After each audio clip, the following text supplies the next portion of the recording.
Olá, seja muito bem-vindo a mais uma edição do Alesp Conecta, o programa que trata dos principais assuntos do dia a dia, sempre com a presença de convidados muito especiais.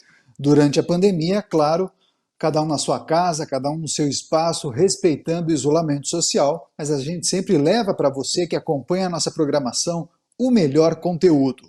Hoje eu vou conversar com a jornalista Cíntia Venâncio, que mora em Londres, vai contar para a gente como foi passar pela fase mais crítica da pandemia no Reino Unido e também vai revelar como tem sido a fase de desconfinamento e a reabertura da economia. Cíntia, muito obrigado pela participação virtual, pela gentileza, seja muito bem-vinda. Obrigada, Daniel. Eu que agradeço, é um prazer falar com você e é um prazer falar sobre todas essas medidas, né, que nós temos enfrentado no Brasil e no mundo e que espero que a experiência que o Reino Unido tem passado possa ajudar também o Brasil a enfrentar esse momento tão crítico, né? É verdade, antes de nós entrarmos propriamente na fase da pandemia e nos exemplos que a gente pode tirar do que foi feito por aí, eu queria que você se apresentasse um pouco para o público, explicasse como foi que você foi parar no Reino Unido, em Londres, há quanto tempo você está e o que você tem feito nesse período. Então, Daniel, é uma história bem longa, né? Nós chegamos a trabalhar juntos aí no Brasil tempo.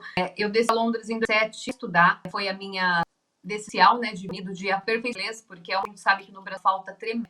E sempre fui uma pessoa honesta, achava que não estava bom o básico, eu queria me aprofundar muito. Então, resolvi. E desde que cheguei, decidi no Brasil e decidi ficar aqui, as funções mais honestas, gente, o estilo de vida inteiro. Continuo exercendo, né, a profissão de jornalista, escrevo para alguns sites, blogs, às vezes faço cobertura de alguns eventos para algumas emissoras ainda aí no Brasil. Tenho meu próprio canal no YouTube hoje falando sobre a vida na Inglaterra, com dicas, né, sobre visto, sobre como as pessoas podem mudar, a lifestyle dos ingleses, que é muito curiosa.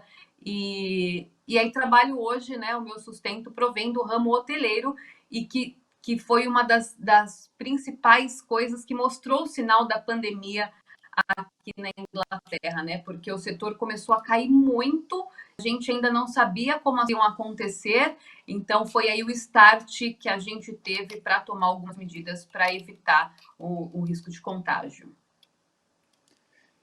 E como foi o início da crise e da pandemia?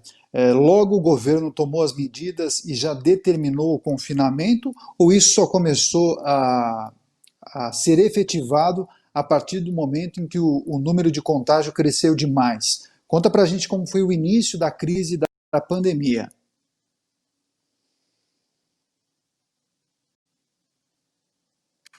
Daniel, a gente que acompanha muito, né, o jornal, televisão, nós vimos sinais do coronavírus em dezembro, né, na China, com as notícias da China. E os primeiros casos aqui do Reino Unido começaram de fato no final de fevereiro para março. Mas, na minha opinião, o governo demorou um pouco para tomar uma medida exata, né, do que fazer durante toda essa crise. Nós só começamos o lockdown aqui no dia 23, e antes disso os casos estavam a crescer muito, e as pessoas não sabiam o que fazer, estava todo mundo com muito medo, não sabia se ia fechar, se não. O governo, né, inicialmente deixou com que as pessoas ficassem ser porque ele achava que se as pessoas se contaminassem, seria tão grave e que isso poderia deixar as pessoas imunes à doença. E não foi o que aconteceu. Temos visto mortes que começou a crescer, de andarem nas ruas. Me chamou a atenção no começo, né, sendo brasileiro e tendo essa diferença de cultura, foi que as pessoas respeitaram muito o governo. É uma coisa que eu nunca tinha visto assim tão grande, o patriotismo dos ingleses para ajudar o governo a passar por essa crise. Mas foi bem assustador, viu? Eu confesso que a gente no início não sabia como lidar com a questão da doença, o que era permitido, o que não era, e o que de fato era esse coronavírus, né? Porque é uma doença tão nova e as coisas aconteceram tão rápido. E eu costumo brincar que se a gente ficar na televisão assistindo a todo o noticiário, a tudo que acontece, a gente acaba realmente não saindo de casa, porque é realmente assustador, né? E durante a fase mais crítica, não sei se vocês chegaram a usar o termo lockdown, mas eu sei que por um período vocês ficaram realmente confinados. A população respeitou as orientações das autoridades, Cíntia?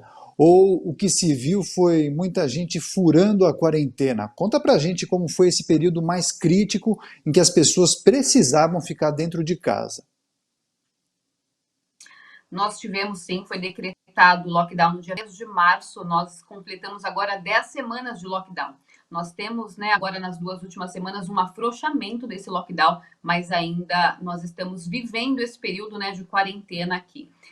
No início, eu achei que não fosse funcionar, porque não tinha ideia de como o governo faria para que as pessoas ficassem em casa, para que deixassem os seus trabalhos e como ia ser a questão, né, de todos os comércios fechados.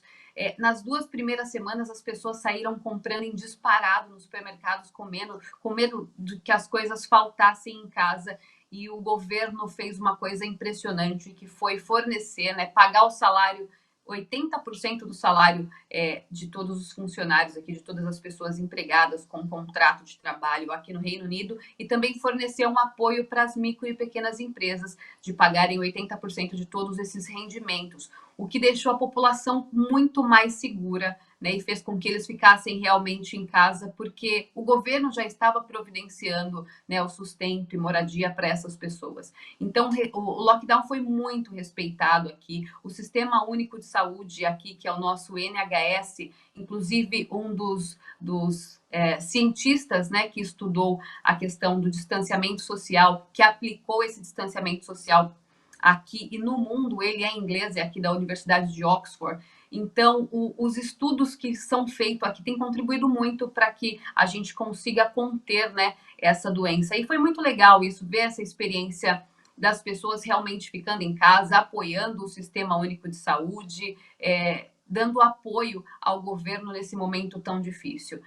Eu não pude fazer o lockdown, eu trabalho, né, no ramo hoteleiro aqui, e o governo pagou os quartos e alguns hotéis para que os moradores de rua pudessem ficar durante esse período de lockdown. Então, inclusive, nesse hotel que eu estou trabalhando aqui no centro de Londres, nós temos 150 moradores de rua hospedados, que o governo está garantindo né, esse quarto, mais a alimentação para todos esses moradores de rua, para que eles evitem de ficar circulando nas ruas e evitem, né, o aumento da doença. Isso é novo, né, uma coisa bem diferente. Eu nunca tinha visto um governo dar um apoio tão grande para a população como tem dado aqui na Inglaterra. E aí, nas 2 últimas semanas, o governo anunciou que vai estender o pagamento, né, dessa licença, que a gente chama aqui de furlough, até outubro, até o final de outubro, se eu não me engano, para todas essas pessoas, porque os comércios começaram a abrir.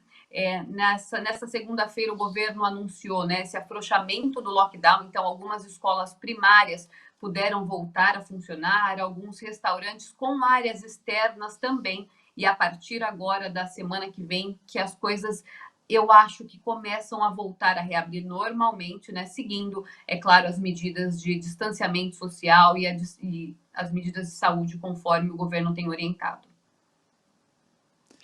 Perfeito. Cíntia, aqui no Brasil, não sei se os seus amigos e familiares chegaram a compartilhar isso com você, mas aqui no Brasil nós vivemos uma discussão muito acalorada em torno do afrouxamento das regras de isolamento social.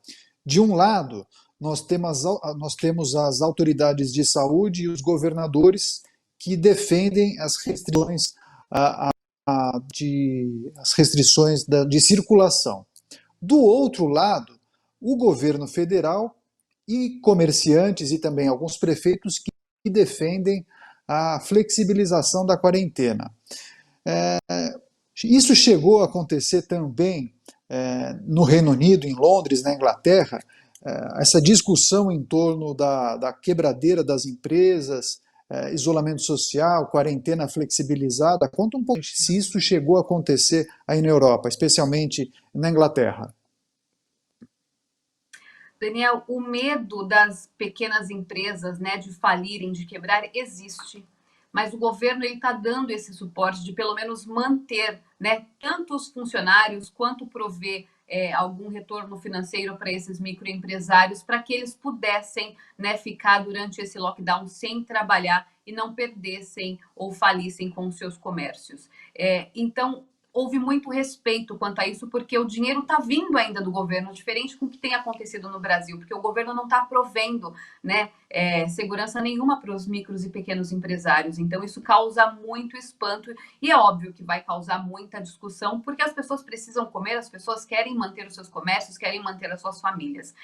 Então, isso não aconteceu aqui. O que aconteceu foi esse afrouxamento do lockdown acontecer uma semana depois de nós termos passado com um pico de número de infectados na doença. Então, quando nós começamos a cair com o número de infectados, uma semana depois o governo resolveu afrouxar esse lockdown. Confesso que, na minha opinião, eu fiquei um pouco desapontada com o governo, porque se o governo já está provendo, né, o salário para as pessoas e para os microempresários, por que começar a afrouxar o lockdown durante um período como esse, que é o maior medo de toda a população, e que aconteça um segundo pico dessa doença? E já que as coisas estavam funcionando, né, já que o número estava caindo, continua caindo até hoje, né, isso é um ponto positivo, mas por que abrir somente com uma semana depois de que os números estavam caindo? Então, eu fiquei um pouco desapontada com o governo neste sentido, mas, né, ainda bem que a questão do distanciamento social, o fator do NHS, que é o nosso sistema de saúde, né, está aberto para todas as pessoas utilizarem, e nós não chegamos nem na capacidade máxima de leitos disponíveis no hospital. Então, isso é um ponto positivo também para a Inglaterra, essa é a nossa diferença, né? Não foi usado toda a capacidade de leitos que o governo tinha disponibilizado para as pessoas infectadas com o coronavírus. Então, o que tem acontecido é que o número realmente tem caído. Nas últimas 24 horas, nós tivemos somente 176 mortes, e nós chegamos a ter mais de 1.200 mortes em um dia. Então, tem caído, as pessoas, né, agora estão começando a sair para a rua, começamos agora também a primavera, verão europeu, que é tão raro, né, um clima como esse, então isso tem encorajado as pessoas a saírem um pouco mais de casa. Mas confesso que esse afrouxamento causou um espanto, tanto é que nem metade das escolas que podem abrir, né, que puderam abrir na segunda-feira, abriram, porque as pessoas estão com medo, os pais têm medo de mandar as crianças para a escola, porque a gente não sabe ainda como é que vai, se está realmente funcionando, quem está com vírus, quem que não está, né? Algumas fronteiras aqui na Europa, com viagens para os outros países da Europa, já estão abrindo, então isso tem feito com que as pessoas fiquem receosas e elas têm a opção de ficar em casa. As escolas tiveram a opção de não reabrir se não quisessem, e como fez alguma delas que não reabriram. E agora a expectativa é a partir da próxima segunda-feira, onde já os shopping centers e as outras lojas que não são serviços essenciais, respeitando o distanciamento social e com as medidas de segurança que o governo orientou, vão reabrir a partir da próxima semana, e essa é a expectativa de que tudo ocorra bem, que a gente não sofra, né, um surto, um segundo pico dessa doença. Cíntia, claro que você já está morando aí há bastante tempo, mas o seu coração bate forte pelos familiares e pelos amigos que estão no Brasil. Conta pra gente como é segurar a emoção, o que você tem feito para administrar essa situação complicada. Você tem ligado, conversado muito com seus familiares, porque eu tenho certeza que a preocupação é grande com as pessoas queridas que estão no Brasil durante essa crise. Conta pra gente. Nossa, Daniel, o coração bate inteiro pelo Brasil, né? E a nossa preocupação, né, de quem mora fora, acho que não é nem só com os nossos amigos, com os familiares, mas é com todos os brasileiros, né? A gente costuma falar aqui que o brasileiro tem um coração quente, que gosta de abraçar todo mundo, que são os mais carismáticos.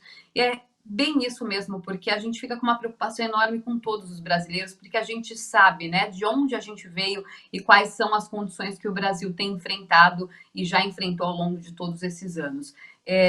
Eu tenho, claro, falado com toda a minha família quase todos os dias, porque a gente fica muito preocupado, né? Os meus pais hoje em dia moram no interior de São Paulo, são paulistas, mas moram no interior de São Paulo. E o número de casos lá é menor do que na capital, né? Então isso já me deixa um pouco mais aliviada. Meus pais têm mais de 60 anos, então me deixa um pouco mais aliviada. Mas a minha sogra, por exemplo, mora na capital, também está no grupo de risco, então a gente fica bastante preocupado. Eu fico imaginando, né, a outra parte da população que não tem as condições que minha família tem, né, de viver no Brasil, que tem plano de saúde, que pode se cuidar. Então, essa é a nossa preocupação com os demais dos brasileiros que eles vêm enfrentando. A gente sabe, né, que os comércios estão fechando, as empresas estão quebrando, e isso causa uma preocupação muito maior, porque a gente sabe qual é a consequência de uma crise financeira num país. Nós já passamos pela crise financeira que o Brasil teve anos atrás, a gente sabe qual que é o futuro e qual que é o caminho, né, que o país vai enfrentar futuramente, porque com a pandemia não é só a crise, né, com a questão da saúde, mas a crise financeira é uma coisa que vai se alarmar e assusta muito mais, porque a gente já sabe como isso vai acontecer, né, daqui para frente. O que me espanta muito com o governo brasileiro, com que as coisas estão acontecendo no Brasil, é porque nós temos, né, Dani, outros países que tem um modelo de como as coisas funcionam. A gente sabe o que aconteceu, por exemplo, aqui no Reino Unido, em países como Itália, como Espanha, o que eles fizeram para diminuir, né, o número de infectados e o número de mortes. E o Brasil tem feito totalmente o contrário. Estava analisando o gráfico, né, de número de infectados, comparando o Brasil com o Reino Unido, o gráfico do Brasil só sobe. Nós não chegamos no Brasil ainda nem no pico da doença. Então, imagina quantas pessoas mais irão morrer a hora que essa doença chegar no pico no Brasil. Países como Índia, como Peru e o Brasil só têm crescido. E nós temos, né, no mundo países que são modelos do que deve ser feito para a gente tentar diminuir o contágio dessa doença. Então, isso assusta muito mais, é saber assim que os brasileiros estão, né, não tem uma imunidade, não tem um amparo nem do governo, nem da população, porque eu acho que isso é uma questão de consciência também, né? Ficar em casa, respeitar, não é o que a gente vê. Nós acompanhamos aí pela internet, não só na televisão, mas através da internet hoje, que o nosso acesso, né, às outras pessoas é muito maior, as pessoas se encontram, fazem churrasco, fazem festa, né? Então, é difícil a gente tentar, de um lado, lutar por um país, enquanto a própria população não está preocupada, de fato, com as coisas que estão acontecendo. E isso me preocupa muito, porque, né, como eu disse, o Brasil ainda não chegou nem no pico dessa doença, então imagina quantas pessoas mais irão morrer quando esse pico chegar. Aqui no Reino Unido, nós completamos, né, com 176 mortes de ontem, 39.904 mortos em 10 semanas. E o Brasil agora já está com mais de 35 mil. Ou seja, o Brasil está crescendo em número de mortes muito rápido, muito mais rápido do que o Reino Unido quando chegou no pico. Então, isso é realmente assustador e a gente não sabe o que vai acontecer se o número de infectados e o número de mortes começar a acontecer. Curioso isso que você trouxe, porque eu inclusive quero relembrar um post de um jornal, salvo engano, um jornal norte-americano, o Washington Post, que colocou na sua conta do Twitter o seguinte: enquanto o mundo se prepara para reabrir, o Brasil nem conseguiu fechar, fazendo uma alusão ao desrespeito à quarentena, que você bem mencionou, as pessoas saindo, passeando, fazendo festas, churrascos, reuniões, enfim, o resultado está aí. O Brasil tem crescido demais de contágios e também de mortes. Cíntia, você mencionou as iniciativas do governo britânico para evitar a falência das empresas e também para minimizar os impactos econômicos. O governo está pagando 80% dos salários de muitos funcionários e também existem linhas de crédito para as empresas. Aqui no Brasil, os índices de desemprego já aumentaram bastante, assim como os pedidos de seguro-desemprego. Aí no Reino Unido, essas medidas tomadas pelo governo britânico conseguiram impedir uma onda de desemprego? O que as autoridades têm feito para minimizar? O que você tem visto e o que os jornais têm falado? Daniel, nós ainda não temos nenhum dado concreto sobre o número de desemprego no país, porque os comércios ainda não reabriram. Né? A gente não tem ideia se muitas lojas vão ou não abrir as portas a partir de segunda-feira, que eu acho que é quando nós vamos começar a ter um número mais exato. Pela minha experiência, pelo que eu tenho visto, nós estávamos enfrentando uma outra crise aqui no Reino Unido, que é com questão ao Brexit, que, né, foi aprovado em 31 de janeiro desse ano. Então, nós temos esse período de transição, né? Nós, imigrantes europeus, temos o período de transição até dezembro para se regularizar aqui no país. Então, essa crise com o coronavírus, eu acho que acabou dando uma força para a Inglaterra com questão aos imigrantes, porque as pessoas que não estavam legalmente no país, né? Quem tem uma cidadania europeia, tem residência fixa aqui no país, tem emprego, né? Aqui não é registro em carteira, mas nós temos contrato de trabalho e que nós estamos recebendo do governo para ficar em casa, as pessoas ainda estão aqui e permanecem no país, né? Eles congelaram alguns aluguéis, congelaram algumas taxas, né? As contas como água, luz. Então, o governo tem dado um suporte que tem feito com que as pessoas permaneçam. Alguns imigrantes, né? Os ingleses também permaneçam no país. Agora, as pessoas que trabalhavam informalmente, né? Ou na ilegalidade, essas pessoas têm sido repatriadas para o seu país. Então, aqui no Brasil saiu mais de 3 aviões com brasileiros, né, que viviam em situação ilegal e foram repatriados para o Brasil. Mas o número de desempregados a gente ainda não tem, porque a gente não sabe quantas empresas vão ou não reabrir. Mas o governo, né, prometeu o pagamento de 80% de salário para as empresas que não reabrirem, né, agora durante esse período, até outubro, que é quando a gente vai conseguir medir exatamente o número de desempregos e o número de empresas que não abriram as portas. Então, a gente ainda está naquele período de análise, não temos nada concreto quanto a isso ainda. Legal. Cíntia, além de trabalhar atualmente no ramo hoteleiro, você é jornalista e também tem um canal no YouTube que trata justamente da vida aí na Inglaterra, aí no Reino Unido, especialmente em Londres. Eu gostaria que você contasse para a gente um pouquinho desse trabalho que você desenvolve e, independentemente da questão da pandemia, eu queria que você contasse para a gente por que é tão bom morar aí no Reino Unido. Conta para a gente um pouquinho dessa experiência. Chegar aqui na Inglaterra foi, primeiro, um sonho realizado. Eu sempre tive vontade de morar fora do país, mas você, né, como jornalista também sabe, a gente sempre acaba entrando num projeto aqui, um projeto ali. Eu acho que minha bateria estava acabando, desculpa. Então, a gente sempre vai emendando um projeto no outro e acaba deixando os outros sonhos de lado. Então, foi muito engraçado quando eu cheguei aqui, primeiro que era somente para estudar e me encantei pela cidade. A gente pensar num país, né, com a estrutura de primeiro mundo que a Inglaterra tem, com o nível de tecnologia que a Inglaterra tem e toda essa arquitetura antiga, né, do tempo romano. Então, e a monarquia, que é uma outra coisa que chama muita atenção para quem vem visitar o país. Nós somos o segundo país mais visitado no mundo. Então, o que mais me encanta aqui é que tudo funciona, Daniel. Nós temos muita gente de vários outros países, pessoas do mundo inteiro, e as coisas funcionam. Isso que é engraçado e é curioso, porque as pessoas se respeitam, independente da sua etnia, independente da sua religião, as coisas aqui acontecem. E eu acho que é por isso que coloca a Inglaterra num país de primeiro mundo, né? É esse apoio que o governo dá à população, é esse patriotismo que as pessoas têm pelo país e pela monarquia, né, pela coroa inglesa, faz com que o país consiga girar e colocar a Inglaterra como, né, um dos países de primeiro mundo.